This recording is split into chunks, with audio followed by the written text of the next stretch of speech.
Hi friends, 30 నుంచి 35,000 rupees బడ్జెట్లో Oppo లాంటి ఆన్లైన్ బ్రాండ్ నుంచి సింపుల్ ఫ్యాన్ తో గేమింగ్ మొబైల్స్ తీసుకొస్తూ మార్కెట్ లోకి ఒక కొత్త ఇంపాక్ట్ ని క్రియేట్ చేయడానికి సిద్ధమవుతూ ఉంటే, ఒకప్పుడు మంచి స్టేజ్ లో ఉన్న రెడ్మీ మాత్రం ప్రస్తుతం ఆన్లైన్ ప్లాట్ఫామ్ లో వీళ్ళకున్న మంచి క్రేజ్ ని వదులుకొని ఎల్సిడి డిస్ప్లే తో వచ్చే మొబైల్స్ కోసం బాగా దృష్టి పెడుతున్నారు. అది కూడా ఆఫ్లైన్ స్టోర్స్ కోసం. ఈ మొబైల్ లో వాడేదే ఎల్సిడి డిస్ప్లే. కెమెరాస్ కి ఒక పేరంటూ లేదు, కానీ 7000 mAh బ్యాటరీ వాడుతున్నామని హైలైట్ చేసుకుంటున్నారు. మామూలుగా పోస్టర్లు అక్కడ ఇక్కడ వేసుకుంటే పర్లేదు, కానీ CEO రేంజ్ అంతా ఒక పర్సన్ 7000 mAh బ్యాటరీ ఇస్తున్నామని హైలైట్ చేసుకుంటున్నారు. 7000 mAh బ్యాటరీ అండర్ 20,000. ఒకప్పుడు నేను కూడా రెడ్మీ నోట్ 5 ప్రో మొబైల్ ని మీ స్టోర్ లోనే తిరుపతికి లైన్ కడతారు కదా క్యూలో, ఆ విధంగా లైన్ లో నిలబడి కొనే వాళ్ళని చూసాను. దైవ దర్శనం కాదండి, లడ్డు కోసం వెళ్తారు కదా ఒక 10 మంది 20 మంది, ఆ రేంజ్ లో అయితే చూసాను. అలాంటి ఘన చరిత్ర ఉన్న వీళ్ళు ఆ లెగసీని ముందుకు తీసుకెళ్లడంలో ఫెయిల్ అయ్యారు.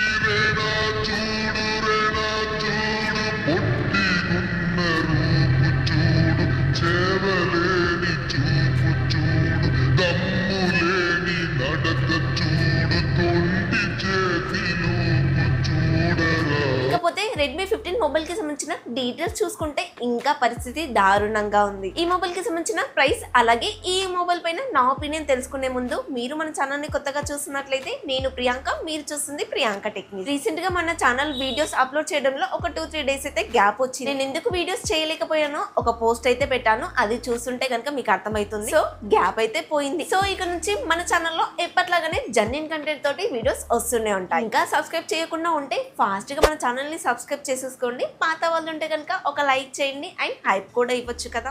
ఇక ఈ మొబైల్ యొక్క డీటెయిల్స్ విషయానికి వస్తే, వీళ్ళు ఎక్కువగా హైలైట్ చేసింది బ్యాటరీ గురించే, కాబట్టి అయితే ఫస్ట్ బ్యాటరీ గురించే డీకోడ్ చేద్దాం. ఇంట్లో అయితే 7000 mAh battery, 33 watt fast charger అయితే సపోర్ట్ చేస్తుంది. బ్యాటరీ ఫుల్ అవడానికి 1 అవర్ 30 మినిట్స్ కన్నా ఎక్కువగానే టైం తీసుకుంటుంది. అలాగే రివర్స్ వైర్లెస్ ఛార్జర్ సపోర్ట్ కూడా ఉంది. ఈ మొబైల్ నుంచి ఇంకో మొబైల్ కి 18 వాట్ వరకు రివర్స్ గా ఛార్జ్ చేయొచ్చు, అది కూడా వైర్ ద్వారా మాత్రమే. ఈ మొబైల్ ని ఒక్కసారి ఫుల్ ఛార్జ్ చేస్తే బెంగళూరు నుంచి పాంజిమ్ వరకు 11 గంటల ట్రావెలింగ్ టైం ని గూగుల్ మ్యాప్స్ ఆన్ చేసుకొని చూసుకుంటూ వెళ్ళినా కూడా ఫోన్ డెడ్ అవ్వదని చెప్తున్నారు. అంత అవసరం ఏముంది సార్, కార్ లో వెళ్తున్నప్పుడు 4000 mAh బ్యాటరీ ఉన్నా సరిపోతుంది కదా. కార్ లో ఇలాగూ ఛార్జింగ్ కేబుల్ ఫెసిలిటీ ఉంటుంది. 11 గంటల ట్రావెలింగ్ టైమ్ లో టీ బ్రేకో, లంచ్ బ్రేకో, లేదంటే కాళ్ళు పెయిన్ వస్తున్నాయని కిందికి దిగడమో చేస్తూ ఉంటాము. ఇంకా ఎక్కువగానే టైం పడుతుంది కాబట్టి కార్ లో కూర్చొని కూడా ఛార్జింగ్ పెట్టుకోవచ్చు కదా. నా ఉద్దేశంలో వీళ్ళు తీసుకున్న ఎగ్జాంపుల్ తప్పే. అండ్ ఈ సిచ్యువేషన్ లో మార్కెట్ లో బ్యాటరీ గురించి హైలైట్ చేస్తున్నారు కదా, ఇది కూడా తప్పే. ఈ 15,000 రూపాయల బడ్జెట్ లోని మిలిటరీ సర్టిఫికేషన్ ఇస్తున్నారు,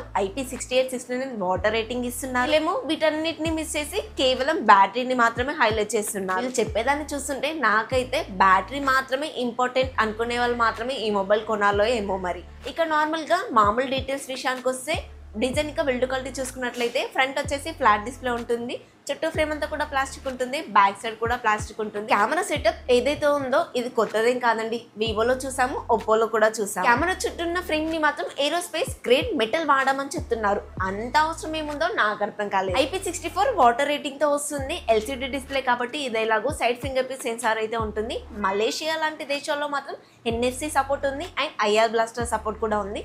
మరి ఇండియాకి వచ్చే వర్షన్ లో తీసుకొస్తారో స్కిప్ చేశారో చూడాలి. 8.6 mm థిక్నెస్ ఉంటుంది, 224 గ్రామ్స్ వెయిట్ అయితే ఉంటుంది. నేనైతే మలేషియా వేరియంట్ కి సంబంధించిన డీటెయిల్స్ అయితే చెప్తున్నానండి. ఇండియాకి వచ్చే వర్షన్ లో NFC IR బ్లాస్టర్ తీసేస్తే కాస్త వెయిట్ అయితే తగ్గుతుంది.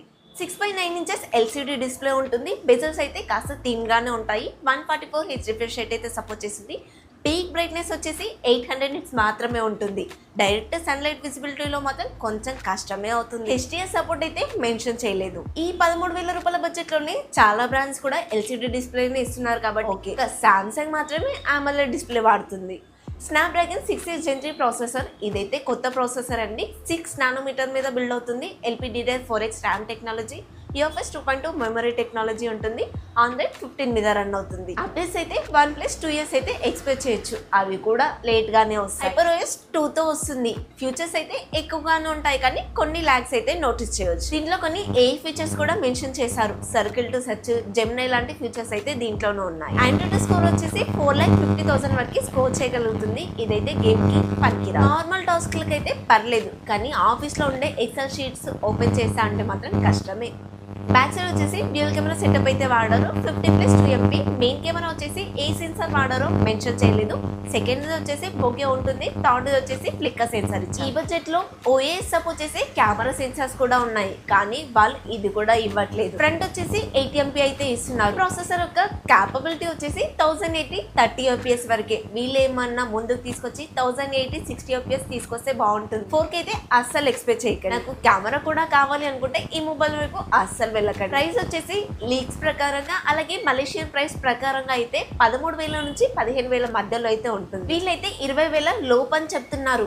ఈ మొబైల్ కి 15,000 పైన ₹1 ఎక్కువ ఉన్నా కూడా అస్సలు కొనద్దని చెప్తారు. ఒప్పో K13 అండి, బ్యాటరీ విషయంలో తప్ప మిగతా డిపార్ట్మెంట్ అన్నిట్లో దీనికన్నా 2 times బెటర్. అదొచ్చేసి 17,000కే వస్తుంది. ఈ మొబైల్ ని అటు ఇటు చేసి 17,000 అలా పెట్టారనుకోండి, వీళ్ళని ఎవరు కాపాడాల్సిన అవసరమే లేదు. వీళ్ళంతలో వీళ్ళే సముద్రంలో దూకినట్టు. ఇక ఫైనల్ గా ఈ మొబైల్ పైన నా ఒపీనియన్ విషయానికి వస్తే, మీకు రెడ్మీ బ్రాండ్ అంటే ఇష్టము, అప్పట్లో రెడ్మీ మొబైల్ నేను బాగా వాడాను అనుకుంటే ఈ మొబైల్ తీసుకోండి. అండ్ బ్యాటరీ కూడా పెద్దగా ఉండాలి అనుకుంటే ఈ మొబైల్ తీసుకోండి. అంతేకాని నాకు మంచి డిస్ప్లే ఉండాలి, మంచి ప్రాసెసర్ ఉండాలి, కెమెరాస్ బాగుండాలి అంటే ఈ మొబైల్ తీసుకోకండి. ఈ మాట నేను లాస్ట్ వీడియోలో చెప్పాను, ఇప్పుడు కూడా చెప్తున్నాను. రెడ్మీ టీం ఒకటే చెప్తున్నానండి, మీరు ముందుకెళ్ళాలి, మీ బ్రాండ్ ఇంకా బతికే ఉండాలి అంటే ఆఫ్లైన్ స్టోర్ ని మర్చిపోండి. ఆఫ్లైన్ లో కూడా మీకు మంచి మార్కెటింగ్ కావాలి అనుకుంటే ఫస్ట్ కెమెరాస్ ని ఇంప్రూవ్ చేసుకోండి. ఆఫ్లైన్ లో మొబైల్ తీసుకునే వాళ్ళు ఎవరైనా మీరు స్నాప్డ్రాగన్ ఇస్తున్నారా, డైమెన్సిటీ ఇస్తున్నారా చూడరు.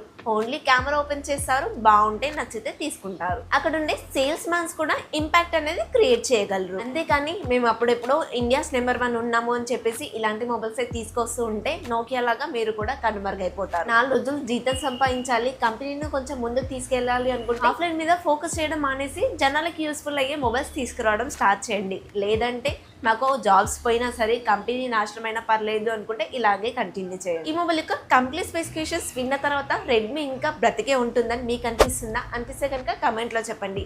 ఈ వీడియో అయితే మీకు నచ్చిందని అనుకుంటున్నాను. నచ్చితే తెలుసు కదా, ప్లీజ్ ఒక లైక్ చేయండి, మన ఛానల్ని సబ్స్క్రైబ్ చేసుకోండి. నెక్స్ట్ వీడియోలో మళ్ళీ కలుద్దాం. Until then bye by.